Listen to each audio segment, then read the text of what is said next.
So the next heading is trigonometric equations. Equations involving one or more trigonometric functions of unknown angles are called trigonometric equations. And the value of these unknown angles are called as solutions. The solution can be either principal solution, P-R-I-N-C-I-P-A-L, principal solution, or it can be general solution. The difference between these two is principal solution is those solution in which the angle value lie between 0 and 2 pi. Okay, it can take the value 0, but it must be a value which lies between 0 and 2 pi with including 0. But for general solution, the case of general solution, it can take any values. Okay, so the trigonometric equations has two types of solutions, principal solution and a general solution. If the angle value lies between 0 and 2 pi, the solution is termed as principal solution. Otherwise, it is a general solution. And we will move to the first question. The first question is to find the principal solution of sin x equal to root 3 by 2.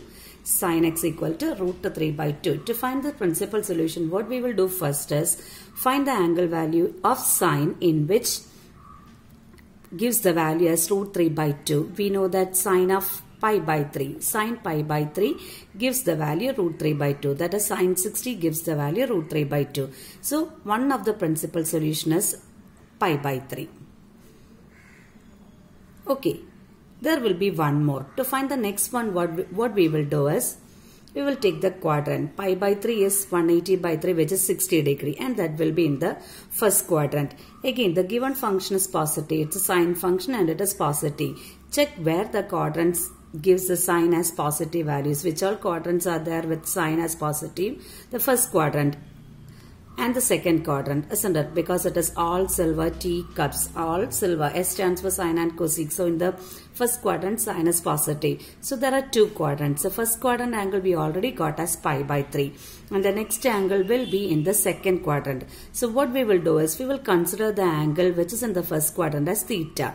And if we want to find the angle value in the second quadrant, what we will do is, we will subtract that theta from pi. So we will take the angle in the second quadrant as pi minus theta. Suppose we want to get the angle in the third quadrant. So what we will do, already we have an angle theta in the first quadrant. We will add pi with the theta so that the angle will be in the third quadrant. And to make this angle to the fourth quadrant, what we will do is, we will take it as 2 pi minus theta. This is an easy method to remember the principal solution. So first what we will do is, we will calculate the value of the given function. According to the given value, we will calculate the angle in the first quadrant. And if we want to postpone, or if we want to jump the angle to the second quadrant, we will subtract the angle in the first quadrant from pi minus theta. For it to be in the third quadrant, what we will do, pi plus theta, and it to be in the fourth quadrant, we have to subtract the theta from 2 pi. Okay, so now we got one of the angle pi by 3. And what to do to get the second angle? Second angle in the second quadrant. Why? Because sine is positive in the second quadrant also. So what we have to do? Pi minus pi by 3. Pi minus pi by 3. So which are the principal solutions? Principal solutions are pi by 3 and 2 pi by 3.